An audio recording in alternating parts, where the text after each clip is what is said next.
Doctor साहब, बिजली के इजाफी बिलों पर आज भी मुल्क के मुख्तलिफ शहरों में जो है वो शटर डाउन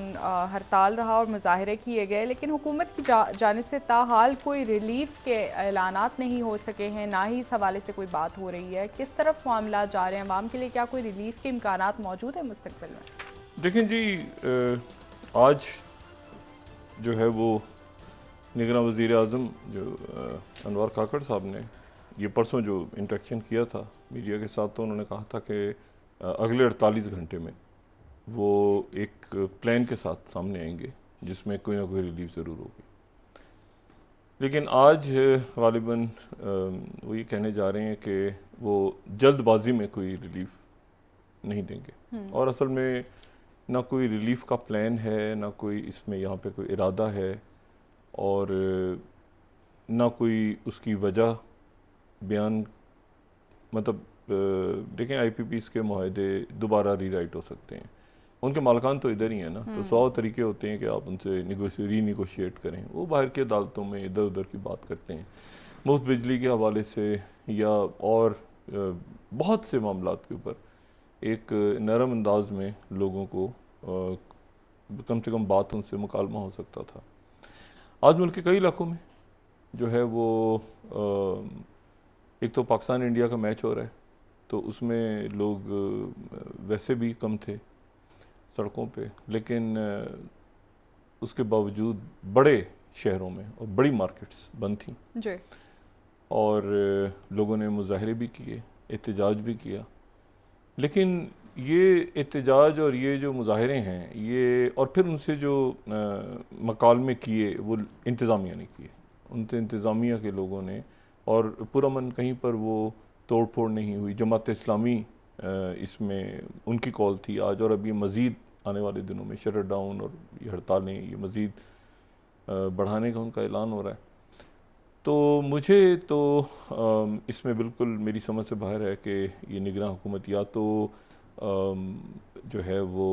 एक टीम नहीं बन सकी, मुख्तलिफ शख्सियात आपस में, वो मुख्तलिफ निगरान वज़रा जो हैं वो एक दूसरे से मिल रहे हैं, सफ़ीरों से मिल रहे हैं, वो मतलब एक अजीब सा, और अवाम के साथ जो है वो टोटल डिस्कनेक्ट है, मुकम्मल डिस्कनेक्ट है कि अवाम के साथ जो है वो किसी किस्म की गलती से कोई उनसे कोई रब्ता ना हो जाए। बस कॉन्फ्रेंसेस, मुलाकातें, ये वो ख़त्म, अल्लाह खैर सला। तो अब ये है कि इसमें अब जाहिर है, मतलब ये भी हम नहीं कह सकते कि इस हुकूमत या निगरान वज़ीर आज़म ही ज़िम्मेदार हैं हर मामले के, लेकिन ये है कि वो सख्त फैसले कर सकते थे, क्योंकि वो बहुत ज़्यादा गैर मामूली पावर के साथ एक तो आए थे, इख्तियारात के साथ आए थे, और फिर ये तासुर था कि उनके ताकतवर हल्के उनके साथ है, मुकम्मल तासुर, और वो ख़ुद भी मतलब उन्होंने हर जगह बैठ की बात कही। तो ये जो है ये मेरा ख्याल है कि ये आपस में टीम नहीं बन सकी, या ये है कि इनको अब आगे इन्होंने कैसे चलना है ये आने वाले दिन बताएंगे। लेकिन मैं आपको सिर्फ ये बताऊं कि 1 रुपया जब डॉलर के सामने गिरता है ना, 1 रुपया, ठीक है, ये कोई 30-35-40 रुपये हो गया है मेरा ख्याल है इंटरबैंक में, उससे भी ज़्यादा अब तो कदर। 1 रुपया जब गिरता है ना, तो 135 अरब रुपए का कर्जा बढ़ जाता है मुल्क पे, आवाम पे, 135 अरब। फिर वो टैक्सेस उसके और लगते हैं, तो ये जो रुपये अपनी कदर खोता जा रहा है ना हर गुजरते दिन के साथ, तो ये कोई 4 खरब ट्रिलियन 4 खरब जो है वो रुपए का कर्जा गालिबन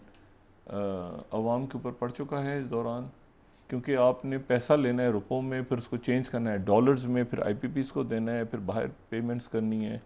एयरलाइंस को, बाकी जो आपके पास बहुत ज़रूरी अशिया हैं उनके लिए। तो वो कहते हैं ना कि मतलब they have lost somewhere, care takers है ना, दे वर लॉस्ट समवेयर। वो जैसी तैसी वो हुकूमत PDM की चल रही थी, तो कम से कम वो इसहाक डार वो अच्छा कर रहे थे, बुरा कर रहे थे, तो कम से कम उनको फिक्र। ये बिल्कुल जो है ना, ये आप समझें कि हमने तो बात ही नहीं करनी किसी से, गायब। तो वो एक पार्लियामेंट थी, वहाँ शोर शराबा कि कोई ना कोई एक बात हो रही होती थी। ये बिल्कुल जो है ये आवाम से मुकम्मल तौर पर डिस्कनेक्ट है, और आवाम से डिस्कनेक्ट होने के लॉन्ग टर्म असरात इन शख्सियात पे होंगे इस वक्त। ये अपना अच्छा नाम भी लिखवा सकते हैं इस केयर टेकर दौर में, लेकिन यह है कि मुकम्मल अगर डिस्कनेक्ट होके अपने कमरों में रहेंगे तो उससे मज़ीद लोगों के अंदर इन शख्सियात का अपना भी तो एक कैरियर है ना, जो कि बड़ा अच्छा कैरियर, बड़े बड़े अच्छे मुनासिब लोग भी हैं इसमें, तो वो लेकिन वो कोई अच्छा अब तक तासुर नहीं छोड़ा उन्होंने। दूसरी जो बात है वो ये है कि ये 15 दिन बस बड़े फैसला कौन है, बड़े अहम है। फैसला कौन मतलब इसलिए अहम है, फैसला कौन तो नहीं, मामला तो देखते हैं कि किस तरफ जाते हैं, क्योंकि हर दिन पे जो कुछ होगा वो आगे जाएगा। एक तो ये है कि आज 2 तारीख है, तो आने वाला जो हफ्ता है उसमें देखना यह है कि 9 तारीख को सदर आरिफ अलवी रहते हैं या जाते हैं, क्योंकि 9 तारीख को उनकी मुद्दत ख़त्म हो रही है सदारत की। अच्छा, और वो अगर रहते हैं, क्योंकि इलेक्टोरल कॉलेज तो नहीं है, तो वो रहते हैं या जाते हैं। जाते हैं तो कैसे जाते हैं, क्या वो इस्तीफ़ा देते हैं या वो क्या हालात होते हैं, तो क्या उनसे कोई कहता है क्या होगा, कैसे, क्या मतलब है कि क्या तरीक़ाकार कैसे होगा उनके जाने का। और अगर वो रहते हैं तो एक ज़ाहिर है कि उनके लिए माहौल बहुत साजगार नहीं है इस वक्त, और अब तक मेरा ख़्याल है कि कोई उनकी वज़ीर आज़म से भी कोई, मेरा नहीं ख्याल कि कोई मुलाकात अभी तक हुई है शायद, या काबीना से हुई है या बाकी दे, तो उसकी कोई ख़बर नहीं। तो ये जो है ये एक अजीब सा इस वक्त सेटअप मौजूद है, जहाँ सदर, वज़ीर आज़म, अदालत और हमारी जो इस्टेब्लिशमेंट, मतलब अवाम, अच्छा वो वहाँ इस्टेब्लिशमेंट के हवाले से यानी ज़ाहिर है कि हम उसमें सिविल मिलिट्री ब्यूरोक्रेसी दोनों। फिर शहादत हुई है, ये जो मीरान शाह पे वाक़या हुआ है, इसमें एक मेजर और एक सिपाही, तो जो हैं ये फिर वो दहशतगर्दी का निशाना बने। जो मैं बार बार ये बात कह रहा हूँ कि इसके ऊपर ये वो देखें, ये वो इश्यूज़ हैं जिनको हम नहीं इतना ज़्यादा देख रहे। लोग अपने मसाइल में उलझे हुए हैं, लेकिन साथ साथ ये कांस्टेंट, जहाँ पे आपके सिक्योरिटी फोर्सेस, जहाँ पे आपके अवाम भी तो दरमियान में आ जाती है ना बीच में, वो सिक्योरिटी फोर्सेस को भी टारगेट कर रहे हैं कहीं। यानी ये जो दहशत गर्दी है ये एक बड़ा मसला है। रोज़ जो है वो ख़बर ज़रूर आती है कि जहाँ पर लोगों ने ख़ुदकुशी कर ली, लोगों ने कत्ल कर दिए, लोगों ने ये कर दिया, वहाँ पर सिक्योरिटी फोर्सेस के जवानों की शहादत भी। तो ये मेरे ख्याल से काफ़ी चैलेंजेस हैं इस वक्त रियासत के लिए। और इस वक्त हमारे अकाबरीन को, जो हमारे पॉलिटिकल शख्सियात ख़ास तौर पे जो बैठी हैं या जो सिविल ब्यूरोक्रेसी में हैं या जो इवन मिलिट्री साइड पर भी हैं, उनके लिए बहुत से इश्यूज़ हैं इस वक्त। तो कम से कम आवाम को थोड़ा सा एक मीठा बोली बोल दे कोई, तो वो ज़रा उसके नतीजे में शायद, हाँ मतलब है कि अब देखें ना केबल कराची से ये इतलात आ रही हैं कि जी बिजली के बिल जो हैं वो केबल के जो ऑपरेटर्स हैं वो अदा नहीं कर सकते। इतने ज़्यादा बिल्स हैं कि वो ना लोगों को केबल, वो तो 3 से 4 घंटे उन्होंने भी बंद करनी शुरू कर दी हैं मुख्तलिफ इलाकों में। केबल ऑपरेटर्स के लिए भी मसाइल खड़े हो रहे हैं, हर सतह पे इसके मसाइल हैं। अच्छा, और इसमें 2 चीज़ें हैं 15 दिनों में, एक तो ये है कि सदर मुमलिकत, दूसरा ये कि आज से ठीक 15 दिन के बाद जो है वो मतलब 15-16 दिन, यही दिन है, इसमें नए चीफ जस्टिस 2 हफ्तों के अंदर जी। तो नए चीफ जस्टिस फाइज ईसा साहब जो हैं वो अपना ओहदा संभालेंगे, और बड़ा चैलेंजिंग उनके लिए, वैसे तो हर चीफ जस्टिस के लिए ही ये जो ये जगह होती है, ये बड़े चैलेंजेस, रियासत के मसाइल, बड़ी उलझनें, लेकिन ये है कि उनके लिए भी आएंगे, लेकिन बहुत सारे चैलेंजेस, और वो उनसे किस तरह नफरत आजमा होते हैं। हमारी नेक ख्वाहिशात उनके साथ हैं, अल्लाह ताला उनको और तमाम सबको जो है वो बेहतर मुनासिब फ़ैसले करने की और अदल और इंसाफ कायम करने की अल्लाह ताला उनको इस्तिकामत दे सबको।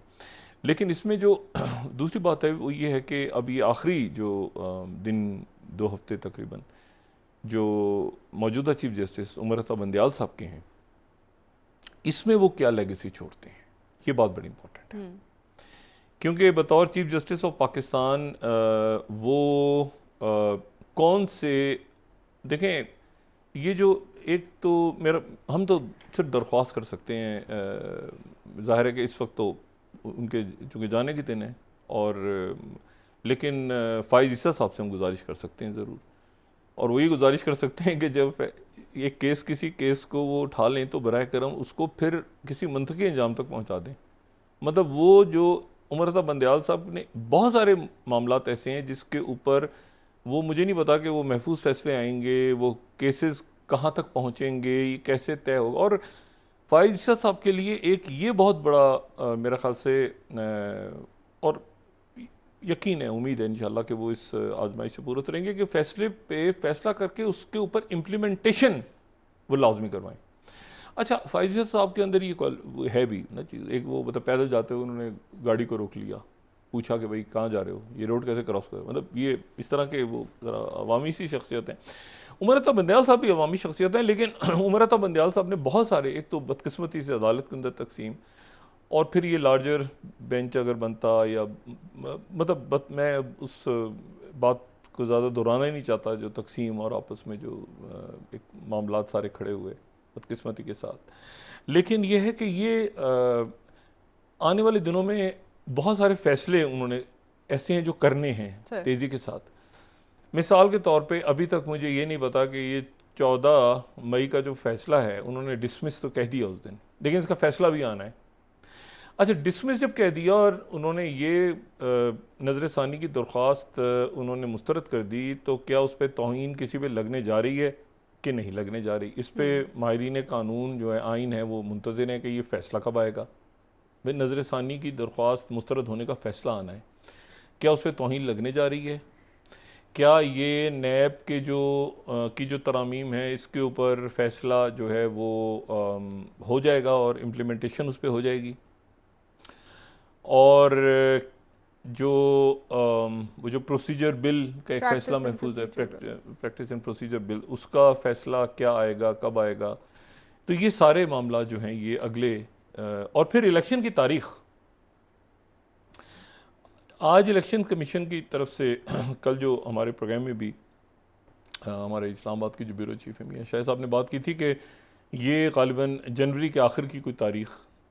तो सदर जो है मेरा ख्याल है इस वक्त वो भी शायद कोई ऐसा मामला नहीं करेंगे कि वो अचानक नवंबर की तारीख दे दें, क्योंकि इलेक्शन कमीशन जो है उसने भी अपनी जो हल्का बंदियाँ हैं वो थोड़ा सा उसको तारीख पीछे की है, और अब वो बात कर रहे हैं कि ये नवंबर तक मुकम्मल कर लेंगे, तो उसके बाद फिर ये मुमकिन होगा कि जनवरी तक। और आज जो है वो यही बात यहाँ पे चल रही है कि शायद जनवरी के आखिर में या फरवरी के शुरू में जो है वो इलेक्शंस की कोई इलेक्शंस हो जाएं। लेकिन ये है कि ये और इसी दौरान एक और भी तजवीज़ है, ये जो मुख्तलिफ़ गिरफ्तारियाँ हो रही हैं, जो कल चौधरी परवेज़ इलाही साहब के साथ हुआ कि जी वहाँ से इस्लामाबाद पुलिस वहाँ पे पहुँची और वो फिर यहाँ ले आई और फिर MPO में डाल दिया, और फिर ये सारा हो गया, जिसके ऊपर बहुत ज़्यादा तकरीबन तमामी हलकों की तरफ से जो है वो बड़ी हैरत और अफसोस और बड़ा अजीब सा हुआ कि भाई ये कैसे हुआ है सारा। तो अब उसके बाद ये एक प्लान है कि एक वफाकी पुलिस कायम हो रही है, यानी वो पुलिस इस तरह से काम करेगी कि यानी ये मौजूदा सेटअप तो रहेगा यकीनन सूबों की पुलिस का, लेकिन वफाकी उसका कलर इस तरह से गालिबन दे दिया जाएगा कि एक सूबे की पुलिस दूसरे सूबे के अंदर, जैसे FIA है ना, तो FIA जो है वो मतलब FIA है, तो इसी तरह से जो पुलिस है उसके पास भी एक फेडरल उसको शक्ल दी जाएगी, बजाय इसके कि वो जो है वो। अच्छा, ये असल में जो बात है ना, ये कुछ वैसे अजीब भी लगता है